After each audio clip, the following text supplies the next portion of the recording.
Harsh reality यही है कि इंडिया का वेल्थ गैप वाइड होते जा रहा है and you might be on the wrong side of it.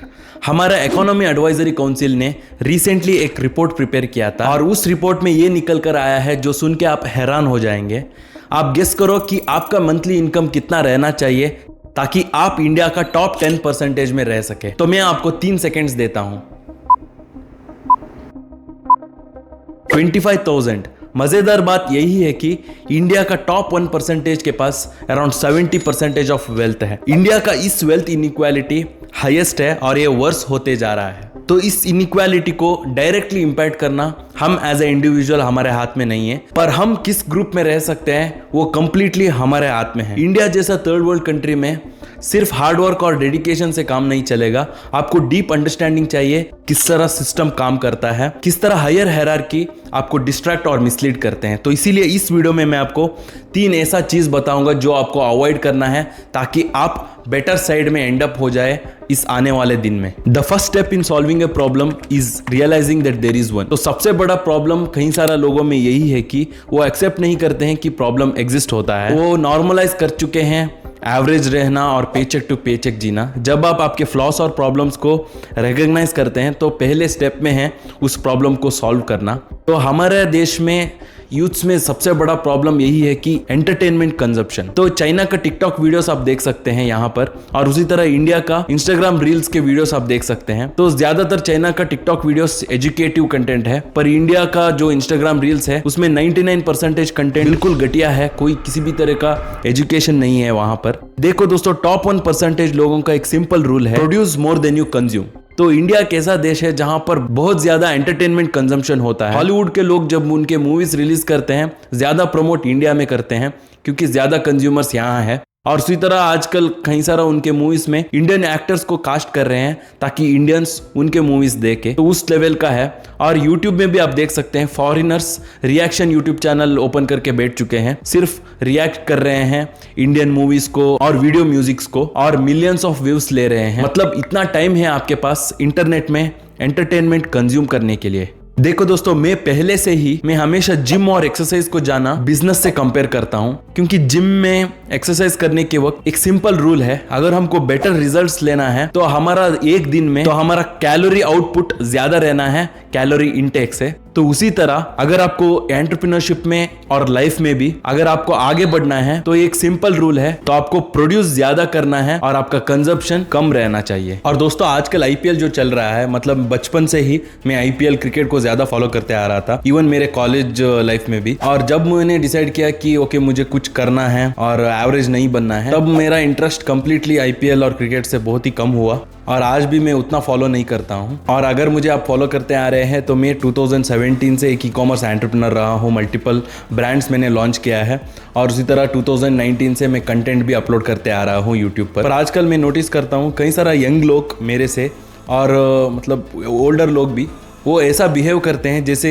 IPL के बारे में बात करने से और देखने से और स्टेटस लगाने से उनको कुछ मिल रहा है। और उनमें से मेजॉरिटी लोग बिल्कुल एवरेज लोग हैं, कोई भी लोग ऐसा फाइनेंशियली फ्री नहीं है। और ब्रोक लोग मतलब आईपीएल देखने के लिए स्टेडियम्स जाना या थिएटर्स जाना, उससे डम्बेस्ट थिंग कोई हो ही नहीं सकता है। एक्चुअली जो हाई अचीवर्स, जो टॉप 1% में जो रहते हैं बिजनेसमैन, सेलिब्रिटीज, वो अफोर्ड कर सकते हैं एंटरटेनमेंट को कंज्यूम करना। वो लोगों को हम ज्यादा नहीं देखते हैं थिएटर्स में और स्टेडियम्स में। ऑब्वियसली तभी देखते हैं तब उनको कुछ फायदा रहता है। टीम ओनर्स को देखते हैं या जो लोग स्पॉन्सर करते हैं उन लोगों को देखते हैं, या एक्टर्स को देखते हैं। कई बार उनका मूवी प्रमोशन के लिए वो स्टेडियम्स अटेंड करते हैं, तो उनका एडवांटेज के लिए वो आते हैं। पर उसके अलावा ज्यादा मेजोरिटी के लोग जो जाते हैं वो कंप्लीटली ब्रोक रहते हैं, और वो एक डम्बेस्ट थिंग है मेरे हिसाब से। क्योंकि जब आप पेचेक टू पेचेक जी रहे हैं और आप फाइनेंशियली फ्री नहीं है, तो आपको कैसा वो इंटरेस्टिंग हो सकता है जब कोई एक पर्सन, मतलब जो आपको जानता भी नहीं है, वो विन होते हुए देखना। तो वो बेसिकली वही होता है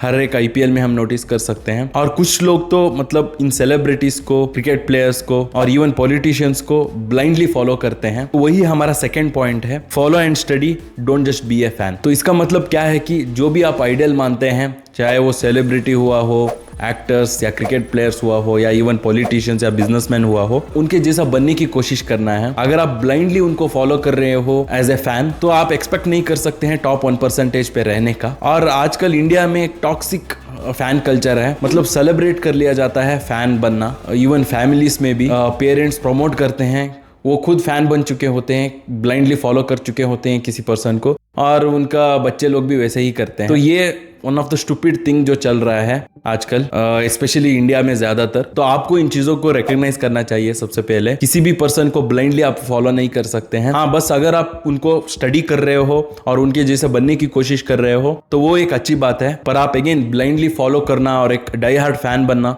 अफोर्ड ही नहीं कर सकते हैं। देखो, अभी जो मैं कॉन्सेप्ट कहने जा रहा हूँ ये कॉन्ट्रोवर्शियल हो सकता है, पर मुझे नहीं लगता इस कॉन्सेप्ट के बिना कोई person, specially third world country जैसा इंडिया से, पर्सनल डेवलपमेंट हो सकता है। तो ये जानना बहुत ही इंपॉर्टेंट है। मैं कुछ दिन पहले एक वीडियो देख रहा था सैम ओवेंस का, वो एक फाउंडर है स्कूल प्लेटफॉर्म का, वो एक कम्युनिटी प्लेटफॉर्म है, अगर आपको पता नहीं है तो। उसके वीडियो में वो कह रहा था कि मेजॉरिटी पुअर कंट्रीज बहुत ही रिलीजियस होते हैं। In a lot of the poorest countries in the world, there's a very high correlation with a religion. Like the poorest countries in the world are the most religious countries in the world. तो मैंने इस topic के ऊपर थोड़ा thought दिया। मुझे और एक वीडियो मिला गौरव करके, एक यूट्यूबर का, तो उसमें ब्रीफली मतलब उसने एक्सप्लेन किया कि 57 इस्लामिक कंट्रीज है, उसमें 45 कंट्रीज बहुत ही पुअर है क्योंकि वो बहुत ही रिलीजियस है, और उन्होंने ज्यादा पावर रिलीजियस लीडर को दिया है, और वो लीडर्स बेसिकली उसका मिसयूज कर रहे हैं और लोगों को मिसलीड कर रहे हैं, इसीलिए उनका इकोनॉमिक कोलैप्स हो चुका है। पाकिस्तान, अफगानिस्तान, ईरान, इराक और पूरे वर्ल्ड के 57 इस्लामिक कंट्रीज में से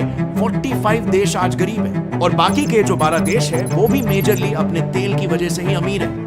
तो यही थर्ड कॉन्सेप्ट है जो है तो have a limit in your religious belief. एक फिलॉसफी है एरिस्टोटल का, वो कहते हैं कि लॉजिकल और रैशनैलिटी बहुत ही इंपॉर्टेंट है प्रोग्रेस के लिए, और ब्लाइंड सुपरस्टिशियस हमेशा एक वीकनेस होता है सोसाइटी का। तो आजकल हमारे कंट्री में भी हम देख सकते हैं ज्यादातर पॉलिटिशियंस मतलब रिलीजन को इस्तेमाल करते हैं लोगों को मिसलीड करने के लिए, उनका पर्सनल बेनिफिट के लिए। मैं अज्यूम करता हूं क्योंकि मेरे ये वीडियो आप देख रहे हो तो आप टोटल पॉपुलेशन का 90% के हिस्सा हो, तो मैंने सोचा इस पॉइंट को मैं इंक्लूड करूं। तो क्या ओपिनियन है आपका, आप कमेंट्स में लिख दीजिए, मैं आपके साथ डिस्कस करूंगा। और अगर मैं एक स्टेप कहूं जो मुझे पर्सनली हेल्प किया है एक मैट्रिक्स से एस्केप करने के लिए मेरे ओवरऑल जर्नी में, वो इस तरह मैं रखता हूं। सबसे पहले गोल सेटिंग होता है, सेकंड है बिलीफ सिस्टम को बदलना है, और थर्ड है डोपामिन डिटॉक्स जिसमें हम बेसिकली एक्शन लेते हैं। तो अगेन बिलीफ सिस्टम में ये सारा पॉइंट्स आता है, जैसे कि पहला स्टेप मैंने कहा कि produce more than you consume, जहां पर हम एंटरटेनमेंट ज्यादा कंज्यूम कर रहे हैं उसके बारे में मैंने बात किया, और उसी के साथ हम ब्लाइंडली किसी पर्सन को फॉलो करते हैं, ज्यादा फैन फॉलोइंग ज्यादा होता है, और फॉलो करके मतलब स्टडी करके उनके जैसा बनने की हमको कोशिश करना है rather than just being a die hard fan. और थर्ड आता है हमारा इस लिमिट के ऊपर जो हम रिलीजियस बिलीफ रखते हैं और उसको हमको इंक्लूड नहीं करना चाहिए हमारा बिजनेस डिसीजंस के लिए। तो वो हमेशा मुझे पर्सनली मेरे लाइफ में मुझे हेल्पफुल हुआ है, तो मैंने सोचा आपके साथ शेयर करूं। और आपने यहाँ तक अगर वीडियो देखा है, मैं आपको कंग्रेचुलेट करना चाहता हूं क्योंकि आपका अटेंशन स्पैन बहुत ज्यादा है।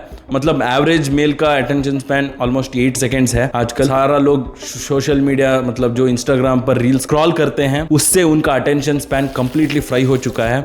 और स्पेशली जब आप एंटरप्रेन्योरशिप को कंसिडर करते हैं, एक अटेंशन स्पैन बहुत ही इंपॉर्टेंट होता है क्योंकि रिजल्ट्स जल्दी नहीं मिलता है। ओवरनाइट सक्सेस पाने के लिए कई सारा मंथ्स और ईयर्स का मेहनत लगता है, तो इसीलिए अटेंशन स्पैन एक बहुत ही इंपॉर्टेंट क्वालिटी है एक इंडिविजुअल का। और मैंने लास्ट वीडियो में भी कहा था कि डिसिप्लिन और लॉजिकल थिंकिंग से हम ऑलमोस्ट 90% से आगे रह सकते हैं। बस हमारा कंपटीशन जो टॉप 10% में रहते हैं ना, उनके साथ होने वाला है टॉप 1% पे आने के लिए। तो अगर आपको ये वीडियो पसंद आया है, मैं उम्मीद करता हूँ ये भी वीडियो आपको पसंद आएगा। आप चेकआउट कीजिए, मुझे सोशल मीडिया में भी आप फॉलो कर सकते हैं। तो बस धन्यवाद दोस्तों, फिर मिलेंगे।